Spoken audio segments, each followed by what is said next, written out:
Buenos días, bienvenidos a la presentación de Energía y Geoestrategia 2022, tanto a los que habéis acudido presencialmente al campus de Repsol como a aquellos que estáis conectados online, que según el último dato que me han pasado hay más de 380 personas registradas para la sesión virtual. Energía y Geoestrategia, o Energeo para los amigos, pues se ha convertido ya en un referente, no solo en el mundo energético, sino en la academia y también en el mundo de la defensa. Y la presentación de hoy va a constar de tres partes. Tendremos una sesión inaugural en la que intervendrán por orden sucesivo el presidente de Repsol, Antonio Brufau, el presidente del Comité Español del Consejo Mundial de la Energía, Íñigo Díaz de Espada, la presidenta del Club Español de la Energía, Mavi Zingoni, y como invitado de honor, representando al Ministerio de Defensa, el almirante Juan Francisco Martínez Núñez. En un segundo momento tendremos un diálogo con el general Dacova, el director del Instituto Español de Estudios Estratégicos. Hablaremos de temas de actualidad de la geopolítica mundial.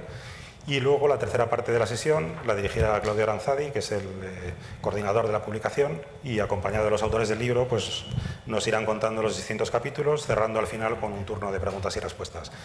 Os invito a que si queréis hacer alguna pregunta a los autores, lo hagáis bien por escrito, entregándoselo a las azafatas presentes aquí en campus, o bien en el hashtag Energeo22, y luego serán atendidas al final. Os ruego, por favor, a los intervinientes en la sesión inaugural que subáis al escenario y comenzamos.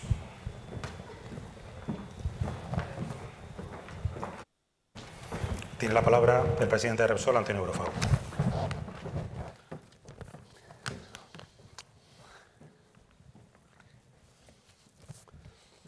Bueno, buenos días, almirante secretario general de Política de Defensa, general director del Instituto Español de Estudios Estratégicos, presidente del Club Español de la Energía, presidente del Comité Español del Consejo Mundial de Energía, señoras y señores. Es para mí una gran satisfacción darles la bienvenida a nuestra sede para presentar la publicación Energía y Geoestrategia 2022, en su 9ª edición. La misma se ha consolidado como un indiscutible referente tanto para el sector energético, para la academia y el militar. Para ello, quiero felicitar a Enerclub, al Comité Español del Consejo Mundial de la Energía y al Instituto Español de Estudios Estratégicos por hacer posible esta edición. Transcurridos 12 meses después de nuestro último encuentro virtual, es muy emocionante volver a realizar un evento en estas magnitudes de manera presencial. Tras 2 años sin precedentes, marcados por un virus que nos dejó encerrados en casa durante semanas y provocó el estancamiento económico, todos esperábamos una tregua, pero nada más lejos de la realidad. La pandemia ha continuado sin controlarse en múltiples lugares del mundo. En China, por ejemplo, para tratar de detener la propagación del COVID-19, el gobierno recurre al confinamiento masivo, bloqueando carreteras y puertos, aislando trabajadores y cerrando innumerables fábricas. Fuera del ámbito sanitario, esto está teniendo efectos graves sobre la cadena de suministro y los cuellos de botella en el comercio global, afectando a la distribución, multiplicando los retrasos en las entregas y encareciendo el precio de los productos. En el lado más cruento, nada más comenzar el año 2022, hemos visto cómo Rusia llevaba a cabo sus amenazas y comenzaba una operación militar a gran escala contra Ucrania. Quiero expresar mi más firme condena y la de todos los que formamos parte de Repsol por la terrible e injusta agresión de Rusia. Y quiero también transmitir nuestra solidaridad con el pueblo ucraniano. Los efectos de la guerra, que lleva cerca de 3 meses, ya son evidentes y visibles en muchos sectores de la economía global. Los costes de la energía, la estabilidad de los mercados financieros y la exportación de productos agrícolas ya sienten las consecuencias del conflicto. A nivel europeo, esta guerra demuestra que la geopolítica y la energía son 2 facetas inseparables y nos invitan a realizar varias reflexiones. Es cierto que la amenaza bélica de Rusia ha acelerado la unidad geopolítica de Europa, experimentando un vuelco sin precedentes en su política de defensa y al mismo tiempo reforzando el peso de las sanciones económicas y políticas, así como la coordinación internacional para su aplicación. Espero que este espíritu de unidad se traslade al ámbito energético también. Creo que ahora es el momento de replantear aquello que hace 30 años ya se discutía como un objetivo y que no fuimos capaces, como europeos, de llevar a término. Me refiero al mercado único de la energía. La energía en Europa es un bien común para todos los ciudadanos de la región. No son políticas separadas de unos con otros o de unos contra otros. Sin embargo, esta crisis pone en evidencia una serie de debilidades que tiene Europa y, en concreto, la inadecuada planificación para superar la alta dependencia energética. Al no disponer de toda la energía propia que necesitamos, debemos importarla y, por tanto, estamos obligados a buscar urgentemente vías a fin de reparar con urgencia esta situación, con el fin último de continuar con nuestro progreso. Si queremos continuar transformando nuestra sociedad a una menos intensiva en carbono, con el fin de llegar a conseguir ser neutros en emisiones de gases de efecto invernadero en el horizonte del año 2050, si queremos generar desarrollo y bienestar, difícilmente lo podremos lograr sin una energía accesible, sin una energía competitiva y al mismo tiempo sin una energía sostenible. Si el presente es incierto, el futuro es altamente preocupante si no reaccionamos. Obviamente, las autoridades europeas y las españolas han actuado muy rápido ante la urgencia de la crisis de Ucrania, aprobando la estrategia Repower Europe. Una estrategia que tiene como objetivo alcanzar mayor autonomía energética, disminuir la dependencia de Rusia, diversificar los suministros de petróleo y de gas y, a largo plazo, apoyar al hidrógeno verde y a otros gases renovables. Sin embargo, el hecho de que a estas alturas tengamos que definir la necesidad de diversificar las fuentes de aprovisionamiento de hidrocarburos y ampliar los proveedores de petróleo y gas natural evidencia la inadecuada planificación energética en Europa. No nos volvamos a equivocar, porque lo mismo va a pasar en el futuro. Europa tampoco es autónoma en este futuro. Nuestra senda de descarbonización depende de un sinfín de minerales como el litio, el cobalto, el manganeso o tecnologías como los microchips, las turbinas eólicas o las placas solares, etc., que todas ellas, lamentablemente, tienen un denominador común que se llama China. Como mencioné al inicio de mi discurso, los problemas de la cadena de suministro no solo constituyen un riesgo para el futuro, sino que sus consecuencias ya son palpables en el presente.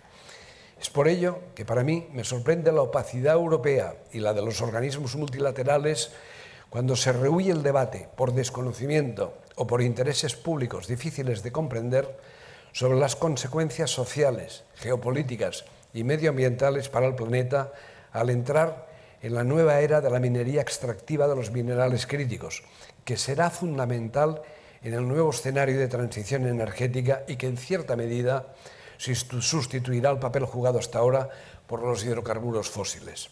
Por tanto, la geopolítica y las consecuencias de esta transición son sumamente críticas y nos obligan a reflexionar con rigor sobre la manera en que Europa y el planeta va a enfrentar este futuro hacia el año 2050.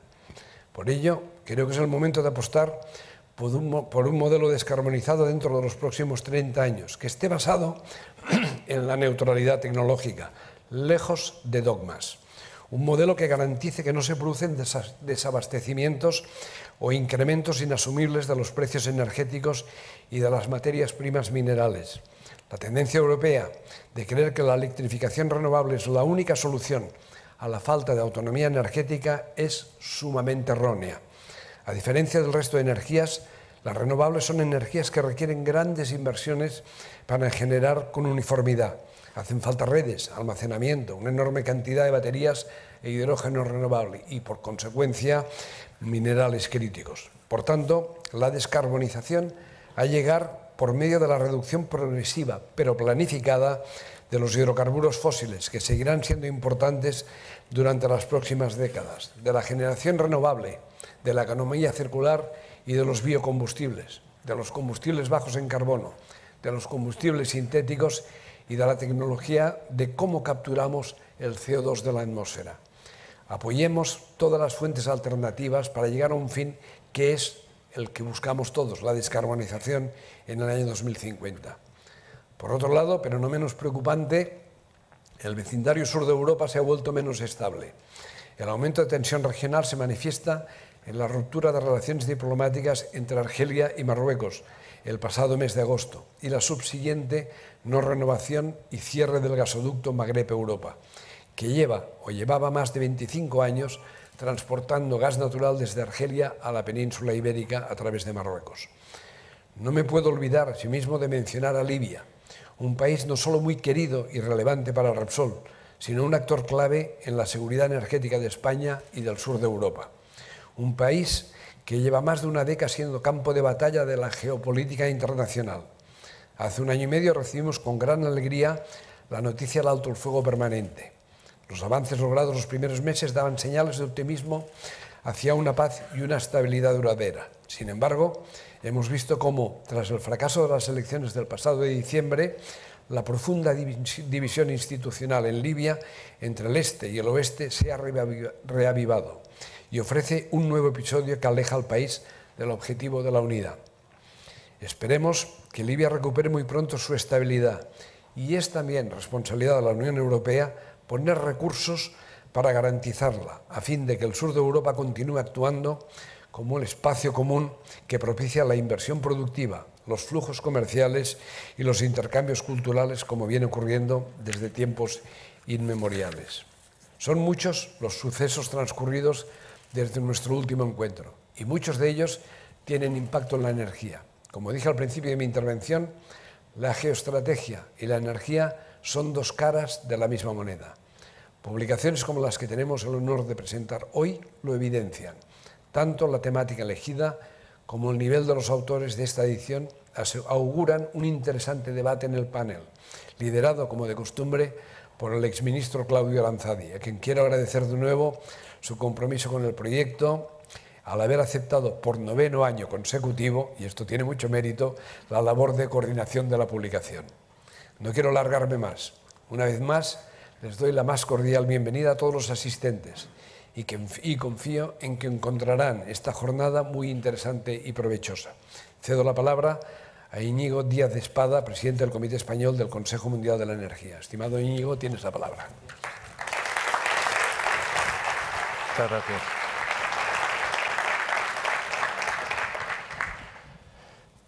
Buenos días a todos. Almirante, Secretario General de Política de Defensa, presidente Repsol, presidente del Club Español de Energía, autoridades, amigos. Muchas gracias por acompañarnos en la presentación de la publicación Energía y Geoestrategia, que cumple su 9ª edición. Un proyecto que elaboramos conjuntamente entre el Instituto Español de Estudios Estratégicos, el Club Español de la Energía y el Comité Español del Consejo Mundial de la Energía. Los debates serán de total interés y actualidad, pero el que acuda a la publicación inscrita y se la lleve, pues le vamos a solicitar una cierta benevolencia e interpretación, ya que este estudio, por su desarrollo y génesis, pues se comienza a considerar y elaborar los temas pues antes de verano, y las últimas publicaciones nos llegan los primeros días del año. Entonces, el contenido seguirá siendo muy interesante, pero habrá que saber que estamos leyendo algo que estaba escrito pues mucho antes de los acontecimientos actuales. Estábamos ante una crisis pandémica y climática, pero no nos imaginábamos que nos íbamos a encontrar que se desencadenaba una guerra en territorio europeo, que con unas consecuencias humanas, la verdad, trágicas, además conlleva un fuerte impacto en todos los niveles, especialmente en el ámbito energético. Si los autores de esta edición tuvieran la oportunidad de reescribir trabajos, el enfoque de algunos de ellos variaría notablemente, pero las temáticas que recoge el libro siguen siendo de especial relevancia. El primer capítulo se centra en los choke points del transporte marítimo internacional. Han sido varios los episodios recientes que nos han recordado la importancia vital de estos puntos para el suministro de energía y otras commodities. En el escenario actual resulta evidente la importancia de seguir prestándoles una especial atención y estar atentos a los nuevos flujos energéticos que, consecuencia del conflicto Rusia-Ucrania, pueden aparecer. También habrá que poner foco en aquellos puntos ligados a la distribución geográfica de los nuevos recursos necesarios para la transición, como ha comentado el presidente Repsol. El segundo capítulo aborda la relación entre las políticas de descarbonización, los precios del CO2 y el comercio internacional. Ofrece una visión detallada de los instrumentos existentes, como la fiscalidad o los modelos Cap Trade, como los modelos de ETS europeos, son influyentes para este comercio. Ante un contexto de previsibles mayores precios del CO2, habrá posiblemente mayores riesgos de fugas de carbono de industrias desde los países más restrictivos respecto a las emisiones, como ocurre en la Unión Europea. En este sentido, mecanismos como el ajuste de carbono en frontera, incluido en el Fit for 55 y examinado en este capítulo, son necesarios para proteger la competitividad de nuestras industrias. Junto con los precios del CO2, otro de los factores que condicionará la velocidad del proceso de transición es la I+D+I. Muchas tecnologías necesarias ya están disponibles, pero existen otras, como las tecnologías de captura, transporte, almacenamiento y utilización del CO2, que necesitan todavía cierto recorrido. En ellas se centra el tercer capítulo de esta edición de Energeo. Las estrategias y ritmos que los diferentes países sigan para el desarrollo de esta tecnología tendrán efectos geopolíticos y de competitividad que tampoco podemos perder de vista. Y termino con el cuarto y último capítulo centrado en la ciberseguridad. Existe cada vez mayor concienciación y preparación por parte de gobiernos y empresas sobre este asunto, pero la realidad es que cada vez más son los incidentes que ponen en riesgo nuestra privacidad, nuestra seguridad y nuestros suministros. Y ahora, con esta guerra que algunos expertos califican de híbrida, debemos seguir dándole prioridad en las agendas y que se convierta verdaderamente en un factor esencial en las políticas de seguridad. No quiero alargarme más, tan solo dar mi sincera enhorabuena y agradecimiento a todas las personas que hacen posible este proyecto. El exministro Claudio Aranzadi, coordinador desde hace 9 años, a los autores, naturalmente, de los trabajos, al Instituto Español de Estudios Estratégicos, al CSEDEN, a NERCLUB y al WEC. También queremos agradecer Repsol, que fue el lanzador de este proyecto hace 9 años ya, y el acogernos aquí en su sede para este acto. Y a continuación cedo la palabra a Mavi Zingoni, presidenta del Club Español de la Energía.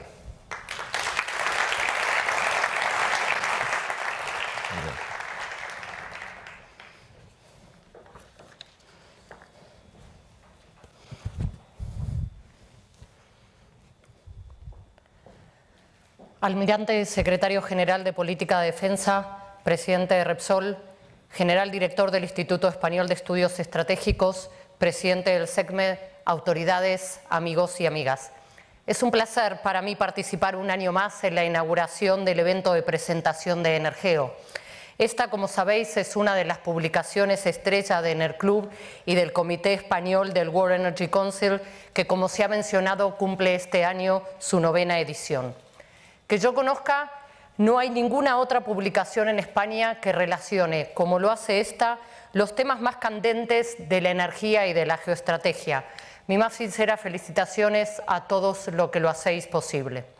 A lo largo de las distintas ediciones de Energeo, hemos visto cómo las relaciones entre el mundo de la energía y la geoestrategia se han ido haciendo cada vez más complejas. Y este año 2022, con la dramática guerra que estamos viviendo en Europa, esta complejidad solo se ha incrementado en manera exponencial.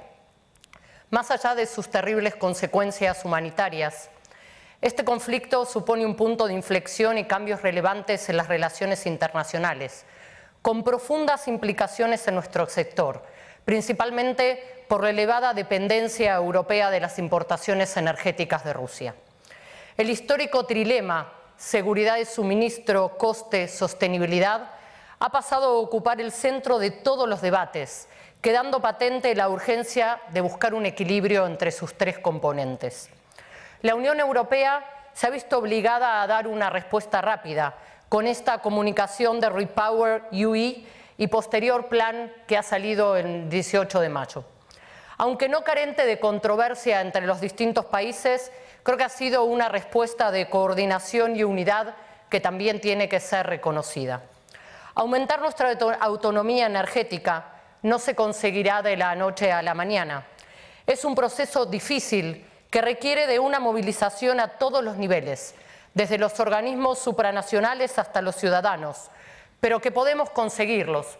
Los incentivos ahora son más importantes y más fuertes que nunca. ¿Y dónde queda entonces el proceso de descarbonización en este contexto? Como se ha mencionado en muchos foros, la descarbonización de la Unión Europea ha pasado a ser un imperativo estratégico. Tenemos que hacer un especial esfuerzo para impulsar las inversiones en energías renovables, en eficiencia energética y también en tecnologías innovadoras como puede ser el hidrógeno verde o los combustibles sintéticos. Estas son nuestras herramientas para hacer frente a la agresión rusa, al tiempo que nos ayudan a acercarnos a los objetivos que nos hemos propuesto. La crisis energética actual nos ha recordado que el acceso a la energía asequible y la seguridad de suministro no siempre se pueden dar por sentado. Estos retos tienen que estar muy presentes en nuestras estrategias. Tenemos que trabajar sin descanso en la implementación de una transición energética justa que cumpla también con las expectativas de los ciudadanos.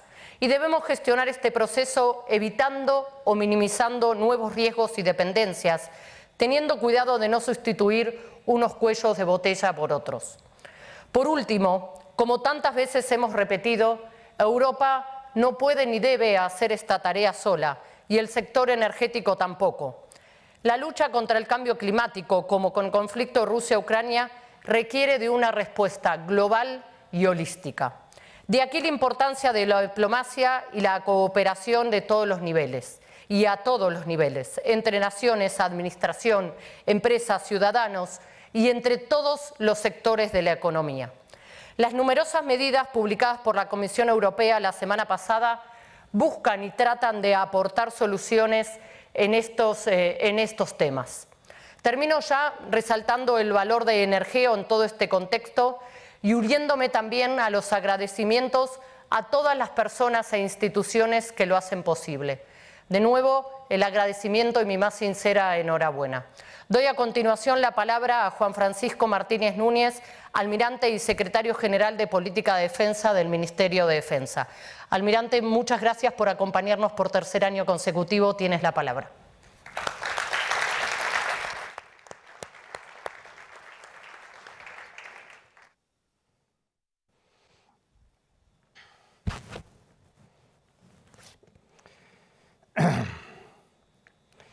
Presidente, presidenta, presidente, autoridades civiles y militares, distinguidos amigos, muy buenos días. Me siento muy honrado de concurrir por tercer año consecutivo a esta reunión de presentación del libro Energía y Geoestrategia en su edición 2022.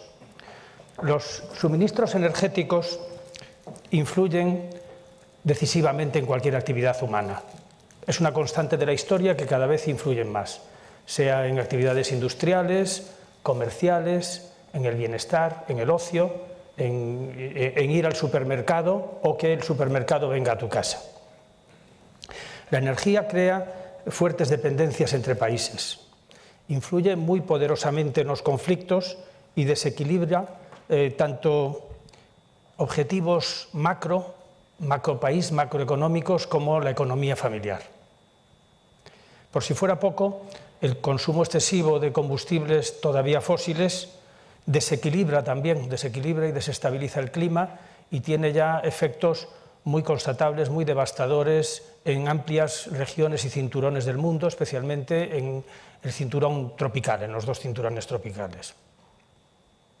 Estamos, por tanto, en un momento en el que creo que todos sentimos estrés energético. Es verdad que ha habido grandes avances, pero también hay que reconocer que no hemos evolucionado suficientemente, que nuestra energía se basa básicamente en la misma energía que alimentó la segunda revolución industrial e incluso la primera. Simultáneamente descubrimos que la seguridad energética no responde solo a una ecuación de suma con algún factor entre disponibilidades y recursos por una parte y necesidades por otra, factorizada por las rutas de acceso, los choke points, etc., ¿no? Sino que a esta ecuación se le suman cuellos de botella muy a menudo imprevistos, que no habíamos pensado en ellos, y otros intangibles. Si no, sin esos intangibles, ¿cómo podríamos explicar el efecto catalítico de una guerra localizada? Es verdad que está en ella un enorme productor de energía, pero puede desviar hacia un lado, hacia otro, hay alternativas, y sin embargo tiene un efecto tan catalítico en las percepciones, en los precios, en la percepción de seguridad de suministro, que está alimentando toda una geografía del desacoplamiento. Occidente sobre todo, ya después del Plan Marshall, tras la conclusión de la Segunda Guerra Mundial, se había ido avanzando inicialmente poco a poco, pero después a gran velocidad y más con la irrupción de la Internet y de los nuevos tráficos a gran velocidad, aéreos y marítimos, en un proceso de globalización que ha proporcionado y que está proporcionando un incremento de bienestar a escala global. Puede ser que con algunas diferencias, unos progresan más y otros menos, pero un incremento general de riqueza. Y sin embargo, estamos percibiendo un proceso ahora contrario de desacoplamiento. Se desacopla Rusia y Occidente de una forma tremenda e irreversible.